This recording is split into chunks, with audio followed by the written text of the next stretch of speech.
if we aren't growing, we're dying, we believe. And so growth comes from pushing yourself, believing more and better is possible, and striving for it in some way that is healthy. And that is learning new skills, growing in your role, being open to feedback, getting coaching for your health or for your life or for your relationship. That is one spectacular life. Welcome to Franklin Covey's On Leadership. I'm your host, Jennifer Colosimo.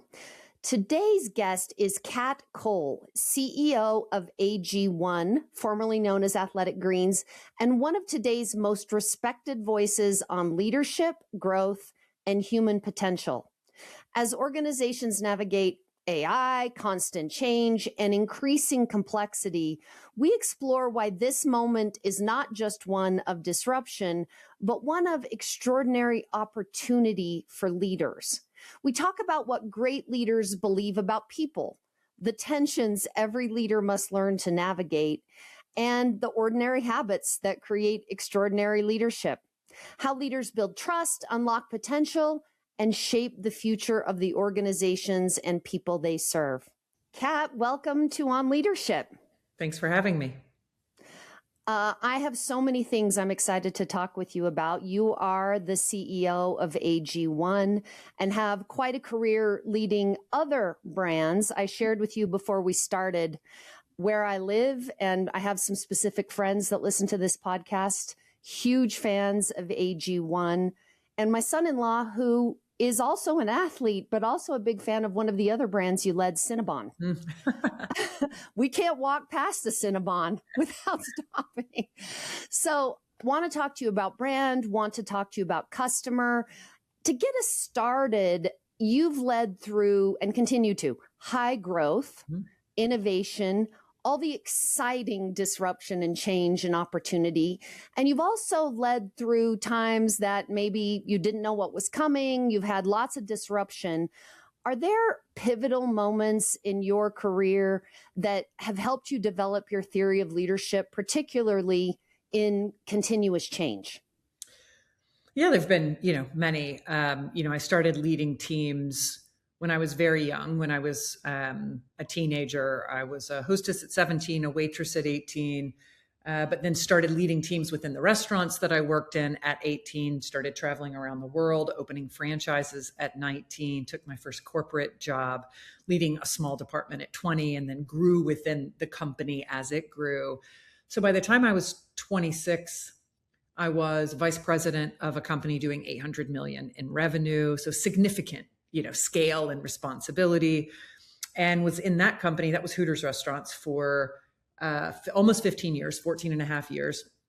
Then became president of Cinnabon, turned it around out of the Great Recession in 2010, led that brand for 4 years, then expanded to lead multiple brands in the parent company, which was Focus Brands.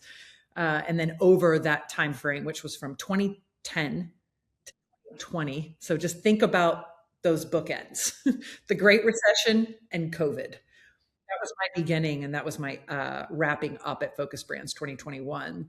So even if we just think about what was going on in markets and in society and in the economy, in those time windows, I have had significant external macro disruption to navigate as a leader of scaled businesses. As anyone who was leading at those times in most industries would have. And then there are things very specific to, my company or my industry. So that's a bit of backdrop of the number of momentous disruptions.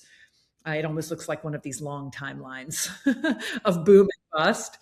And so I would say, one, when there are macro forces, right? Great Recession, a pandemic, complete decimation of your revenue, which is what happened to the restaurant and hospitality industry that I was running during COVID. Those are very clear moments that are the answers to your question. So I'll start there because they're ones that affected most people. and are most profound. There are many others that are small, in comparison. So I would say, one, leading in the restaurant industry during the Great Recession, so 2008, 2009, then 2010 and 11, when things started to turn around. It was really tough because I was running franchise businesses, and many of those operators were independent, what, in the US we call mom and pop franchisees. They own one or two businesses, hardworking entrepreneurs. Often many people in their family work in these locations. They are both owner and operator. Many of them had personal guarantees on their leases.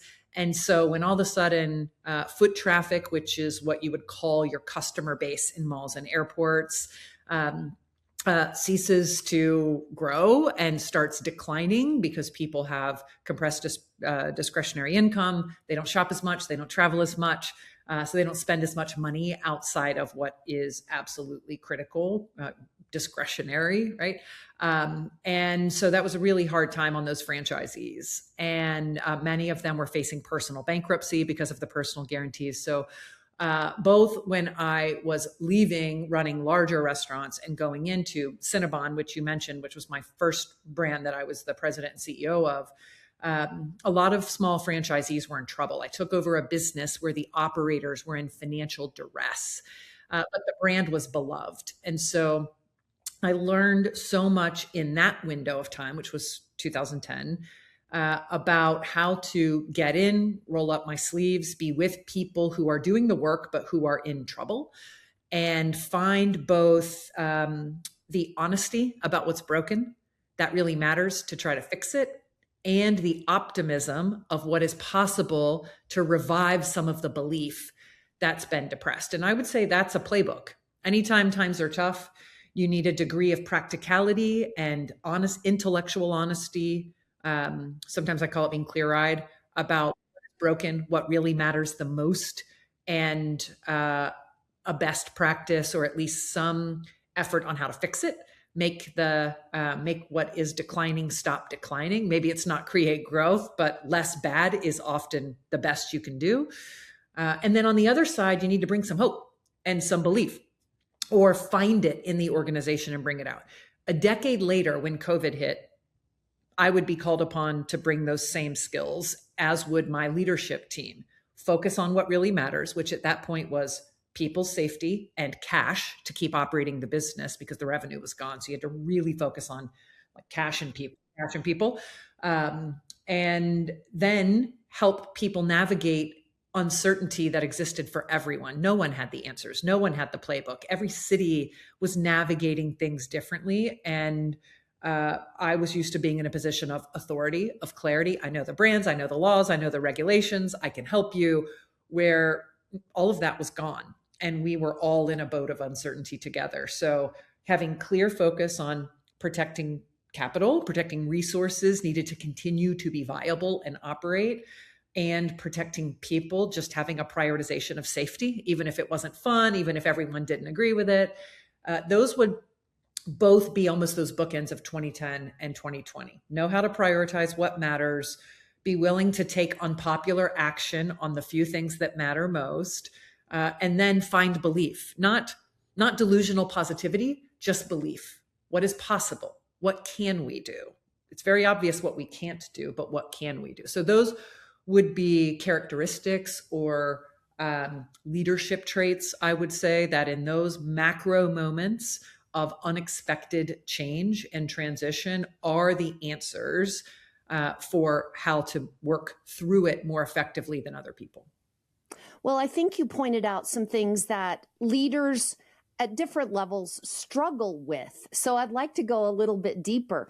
They definitely, not everyone, but I work with leaders that struggle with facing reality, the paradox of we have to know where we are, and having the truth and the trust built to be able to do that.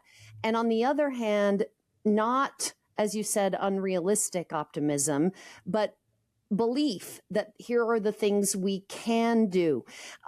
What are some things that you've done to look for? How do I paint a vision of the future so people stay with me while also acknowledging Right now, I'm protecting cash. That's an example. Right now, I'm doing this. This is an unpopular decision.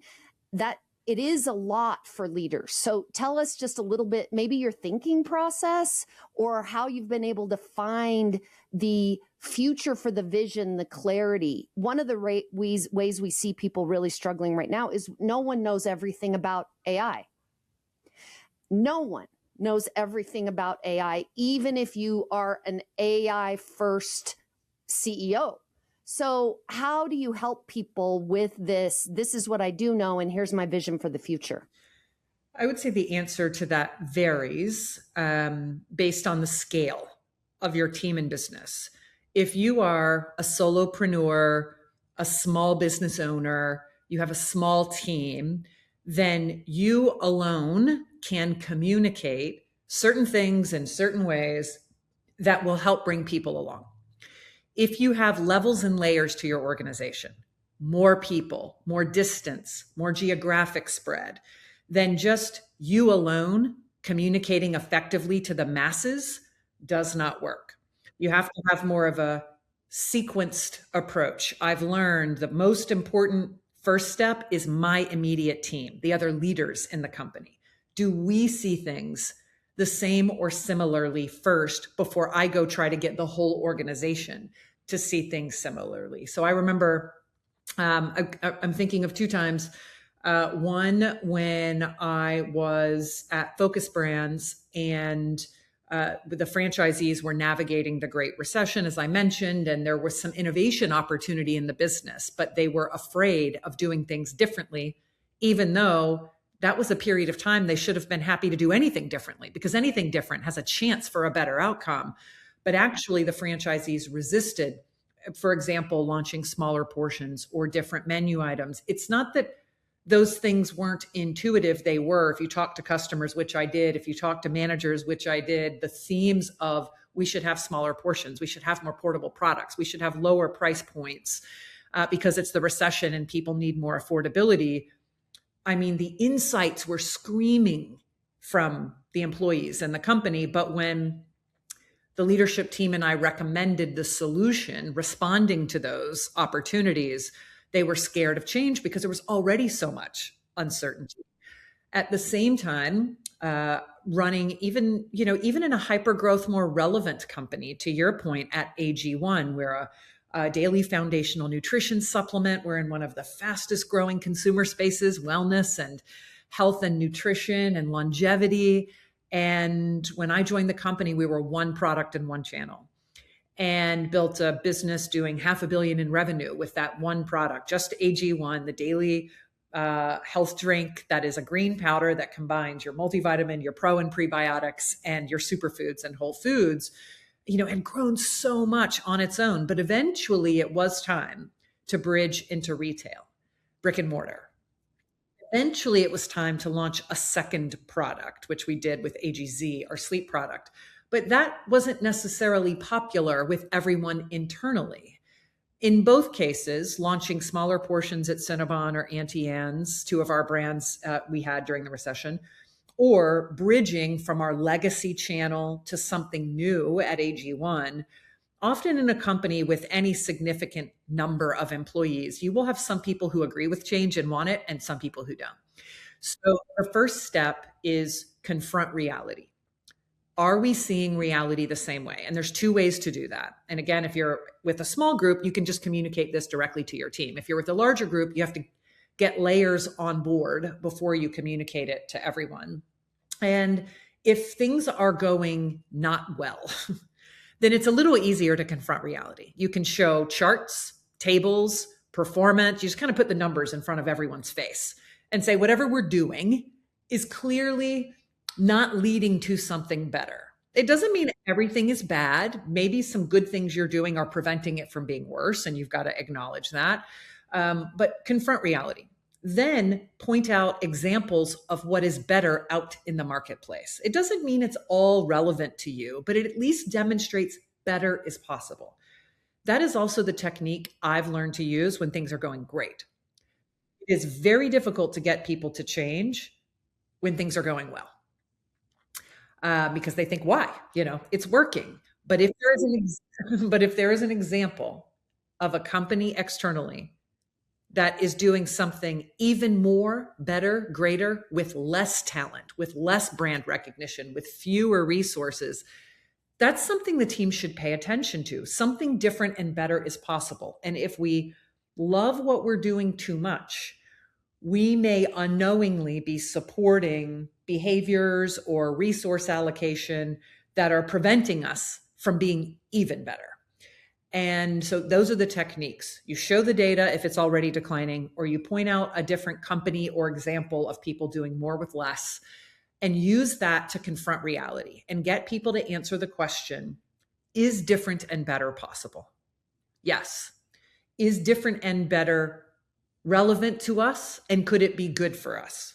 Yes or no, right? You've got to bring people, okay, then what signal do we have of what is most likely to bridge the gap between where we are and what that potential is?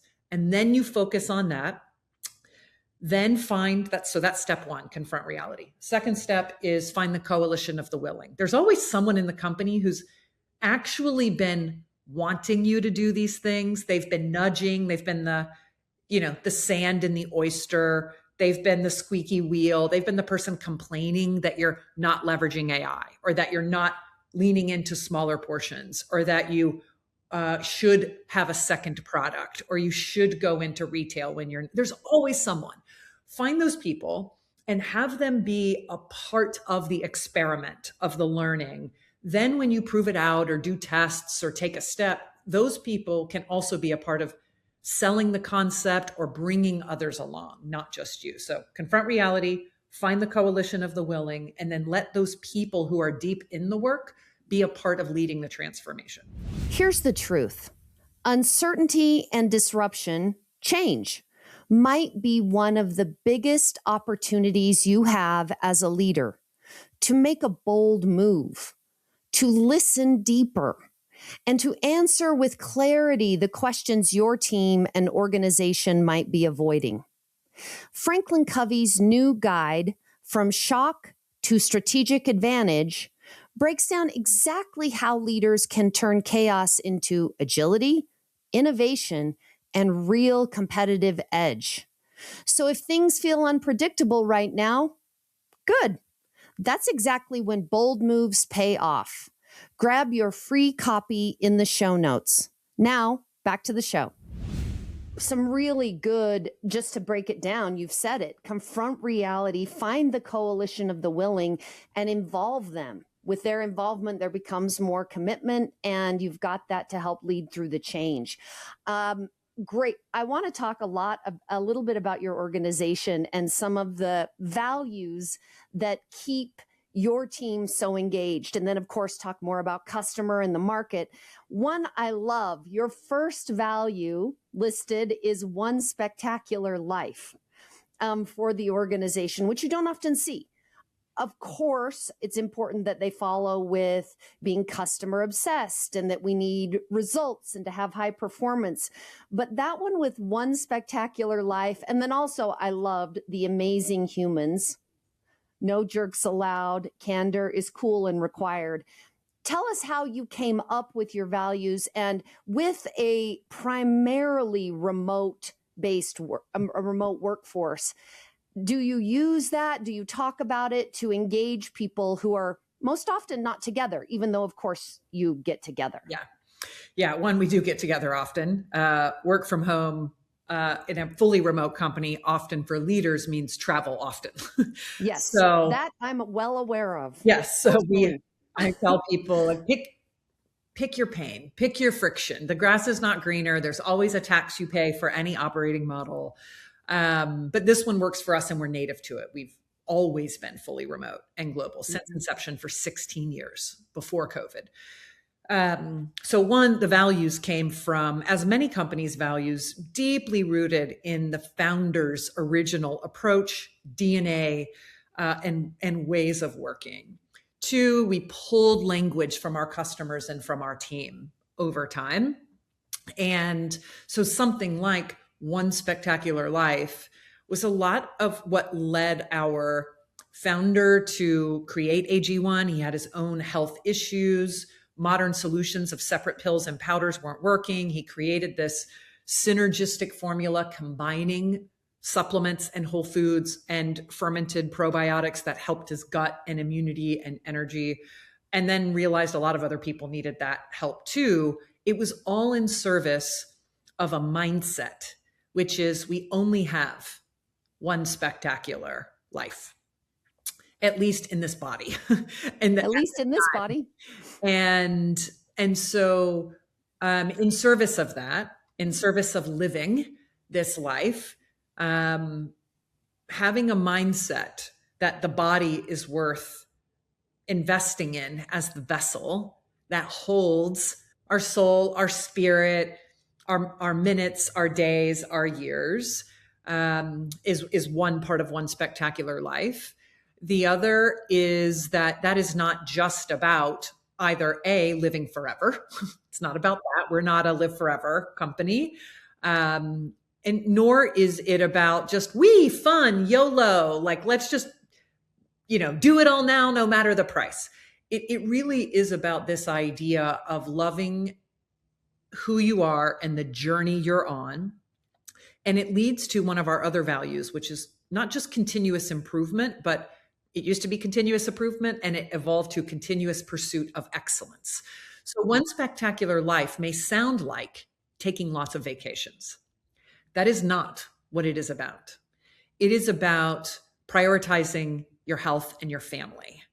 It is about learning new things. It is about being humble and asking for help, because only then can we live our best life. So One Spectacular Life in our company has layers of meaning that connect with the other values. Even one of our values, high performance, right? High performance is a part of One Spectacular Life. If we aren't growing, we're dying, we believe. And so growth comes from pushing yourself, believing more and better is possible, and striving for it in some way that is healthy. And that is learning new skills, growing in your role, being open to feedback, getting coaching for your health or for your life or for your relationship. That is One Spectacular Life. I totally agree. And I mean, I think it's physics, and probably I'm naming it wrong, but entropy is the natural state of things if you are not pushing towards growth, whether that's personally or systems in your organization or your product.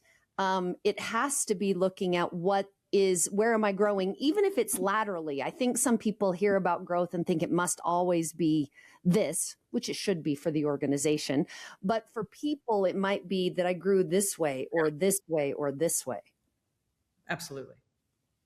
I've heard you talk about, and you mentioned it here, the humility, the mix of confidence and humility. When you talk about being an executive and having executive presence and how you lead through influence and build trust, is there something you've learned along the way that you've thought, oh, I wish I would have known that the years ago when I was building the global brand all around the world and I was 19? Is there something you've learned that you think, I wish I would have known that, or you had to discard along the way? I don't know about the wish I would have known, because I do think it's tough to expect someone early in their journey to ever know what people later in their journey know. And so on one hand, that's an unrealistic expectation of what I know now, if I could have ever known that when I was 19. But what I did learn very quickly early are a few things. One, I learned the importance, as you said, of these mindsets, these 4 mindsets: humility, curiosity, courage, and confidence. And humility and curiosity sound similar. They're related, but different. Courage and confidence sound similar, but they're related and different. Humility is the mindset. Curiosity is the act. Courage and confidence, right? Confidence is the mindset. Courage is the act. It's not enough to think about that you could use someone's help. You must act and ask for help. It is not enough to believe you can figure it out. You must speak boldly and do things that aren't popular in order to figure it out. So I learned that from experience. I also learned from mentors early on that, we hear the phrase feedback is a gift, but that criticism often has accuracy. And if you get criticized from a customer, an investor, a direct report, a team member, look for what is true in that criticism, even if it's just a grain of truth or a seed of truth. Or one thing I've learned along the way on that topic is that often people are poking at the right question or the right problem, but the way they're communicating is jumping to an answer that isn't it. But they're not wrong in asking the question or in poking. They just may be taking it a step farther where you reject the whole concept when really you should go, there's a reason they're asking that question. There's a reason they're doubting. There's a reason they're frustrated. What they're saying might not be it, but I need to be open to what is underneath this. And I had a mentor when I was very, very young opening franchises tell me, hey, Kat, a lot was going wrong at the opening. And he said, when you're criticized, assume first it's correct. And then that mental exercise will allow you to either respond to what is correct in a very humble way and build relationships while you improve. Or if none of it is correct, you've at least thought through what might be behind it. And you're able to address the why it isn't correct instead of just debating the what. And that also protects relationships. And that's the final theme, which is we trade on trust, relationships matter. So even when we go through good times, bad times, the franchisees are freaking out, my employees aren't sure what's happening, we're making a change that's not popular, all throughout it, we still need a team to be bought in, engaged, solving problems, and executing the business. And so protecting the integrity and quality of relationships, which sometimes means, a lot of candor. It doesn't mean being nice to everyone, but really thinking about the longevity of relationships. Who's going to respect leadership decisions? What can we do now that will actually lead to better outcomes, not just make people feel good in the moment? If someone's not performing, coaching, counseling that performance, and if it persists, removing that person from the role, right? These are all things that are a part of doing what others view as the hard work of leadership or making tough decisions, but it's just the job. It's just the job. It is the job. It's just what you have to do. It is the job. It requires, in my experience, and I'd love to hear yours, a real mental focus and mental strength because you're still human. And so when the criticism is perhaps not created and addressed very respectfully and it's come as a personal attack and or it seems way off, that ability to say, okay, but this isn't about me. Is there, as your mentor said, look for what is true, look for what the grain is, even if the conclusion, even if the delivery mechanism or style wasn't what could have been preferred, to not have that taking that personally. Did you build that over time? Is it something you work on in terms of your own physical, mental, social wellness? I think I see a lot of leaders, not at your level, but at the levels that are going towards it, that are aspiring to a role like yours, struggle with that difficult conversations, difficult feedback, and having the mix of humility, curiosity, courage, confidence. Yeah, there are likely two pieces of a puzzle that come together to show up the best in these moments. One is what you mentioned, which is your own well-being. And so if an individual, a leader, is tired, sick, stressed, feeling heavy, of course, anything that you navigate, you have less energy. And the way I like to think about it is the cup. Your cup is smaller. It can't hold as much. So it overflows more easily. If your well-being, a very broad concept, of course, but how are things at home? How is your physical health? How is your mental health? If those are strong, your cup is big. I can hold a lot when those things are strong. It takes a lot for it to overflow. And so that is the priority. Your ability, you're not going to be perfect, right? But your ability to more often than not build a big cup that is constructed with strong well being, mind, body, soul, spirit, head, heart. The other side is remembering that whoever else you're talking to has some degree of little cup or big cup. And the more you keep your cup big and remember others are at varying points there, it allows me at least to have the energy and the composure to not react or tell myself stories in my head that aren't really rooted in what's going on. It then leads to the practice of asking more questions. So if someone, criticizes or overreacts or something seems not right, instead of combating it, I say, tell me what's underneath that. Or can you tell me more? Or I just heard you say this. Is that what you meant? Is there anything else that might be causing that? What were your expectations? And just listening. And you can usually get under it so you can actually talk about the thing instead that's in the cup instead of what's just overflowing. So those would be my two pieces of advice. Definitely, I hear communicating as a coach, not being a coach, but asking insightful questions, acknowledging questions, asking the root cause. And then, and I think this is so important that you said, Kat, listening.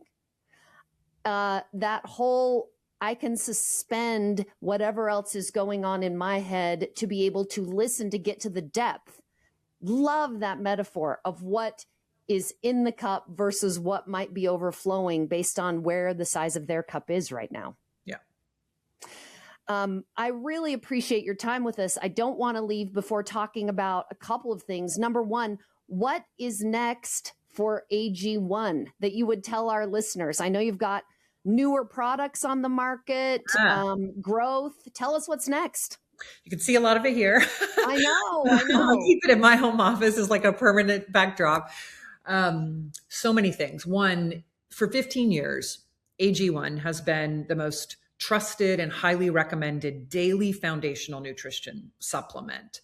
It does combine many supplements in one. It simplifies what is a growing supplement stack for many of us. We all know many of us are learning we have nutrition gaps. Many of us experience gut health issues or disruption, and AG1 is a product that covers nutrient gaps and supports gut health. And it has for 15 years. It's been continuously improved for 15 years, over 50 iterations, upgrading probiotics, upgrading B vitamins, adding more human trial clinical rigor. It's the most clinically studied foundational nutrition supplement in the world. The single SKU with the most human trials, 5 double-blind, randomized, placebo-controlled human trials to prove that the nutrients are absorbed into the bloodstream and that the gut microbiome is positively impacted. And it's NSF for sports certified. So this idea of quality, research, and continuous improvement of a comprehensive formula is the foundation of our company, of our product, and what continues into the future, regardless of what may grow and change. But on that foundation, we're now launching versions of AG1. So we have AG1 Next Gen, which is the green powder in the glass of water, simplified the stack of all the things I've talked about.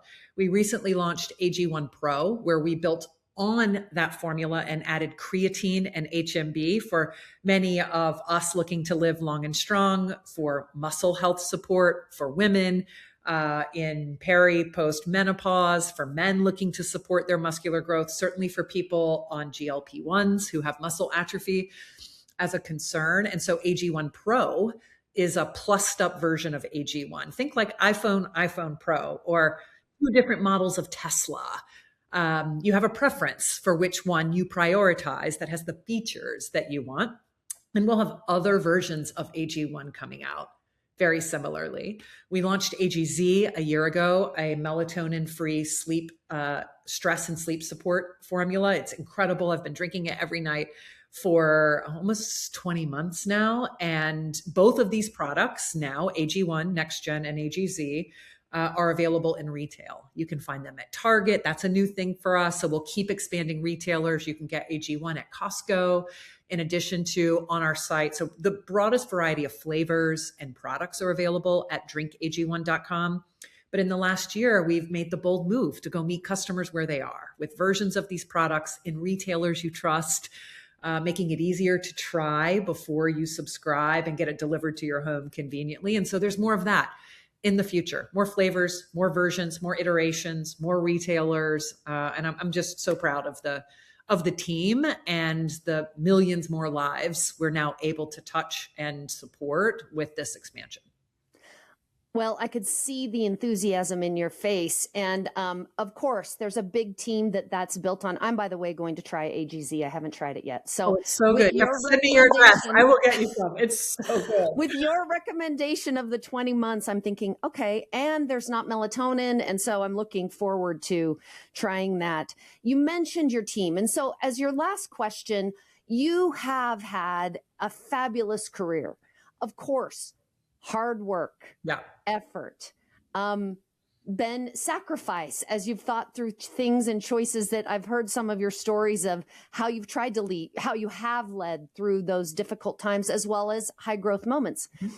As you think about future leaders, those that are within your organization or previous, or that you mentor, or that you see based on some of your philanthropic or outside investing activities, as you think about future leaders looking to develop, I'd love you to leave with just any piece of advice. I hate it when people say, what's your one piece of advice for people who want to lead? I'm thinking, I have a lot, but any advice for future leaders who have learned by listening to you in this podcast, and or those that have been lucky enough to work with you, advice for future leaders that are aspiring to grow in their role, whether it's to the CEO level or not. What advice do you have for new leaders? I mean, I would say, of course, listening to podcasts like this, reading books, things that can help build your ability to think and understand what's possible is a piece of the puzzle. The bigger piece is just doing things. I've been leading teams and making mistakes, leading teams since I was very young, which allows me more reps, which made me more comfortable with mistakes and failure, which allowed me to have more shots on goal, which allowed a lot of mistakes and a lot of feedback and on those mistakes that I was open to. But still within that, right, more shots on goal eventually leads to more goals. And so the act of simply making a decision, having a tough conversation, getting out of your head, get out of your head. Thinking is helpful, but I find that more people overthink, and then they think more thinking will get them to a better place. And nothing moves you forward more than just taking a step. Have the conversation, pick up a phone, call the customer, ask what you can do differently to be better, get the conversation going. And if you make a call that's wrong, it proves to be like, oh, okay, this isn't great. It proves to be a step in immediately rectifying that to where now you are doing something better. So nothing creates growth in leaders like action, and nothing drives action more than being comfortable with unpredictable outcomes. So be comfortable with it, have the conversation, ask the question, make the decision, make the hire, fire the person, right? Just don't think about it too much, because often we spend valuable time debating and ruminating and worrying. And all we're doing is stealing the action from today that could create a different outcome tomorrow. Thank you so much, Kat. We really appreciate you joining us on Leadership. And to our listeners, we'll see you next time on Leadership. Thank you.